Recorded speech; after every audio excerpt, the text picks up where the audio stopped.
اعوذ باللہ من الشیطان الرجیم، بسم اللہ الرحمن الرحیم۔ آج کی حدیث حضرت عمر بن خطاب رضی اللہ تعالیٰ عنہ فرماتے ہیں کہ میں نے رسول اللہ صلی اللہ علیہ وسلم کو یہ ارشاد فرماتے ہوئے سنا: زوال کے بعد ظہر سے پہلے کی 4 رکعتیں تہجد کی 4 رکعتوں کے برابر ہیں۔ رسول اللہ صلی اللہ علیہ وسلم نے ارشاد فرمایا: اس وقت ہر چیز اللہ کی تسبیح کرتی ہے۔ پھر آیت کریمہ تلاوت فرمائی، جس کا ترجمہ یہ ہے کہ سائے دار چیزیں اور ان کے سائے یعنی زوال کے وقت کبھی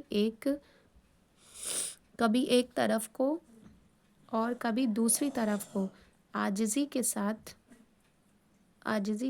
اللہ تعالیٰ کو سجدے کرتے ہوئے جھک جاتے ہیں۔ بے شک سبحان اللہ۔ اللہ رب العزت ہم سب کو نماز کی توفیق عطا فرمائے۔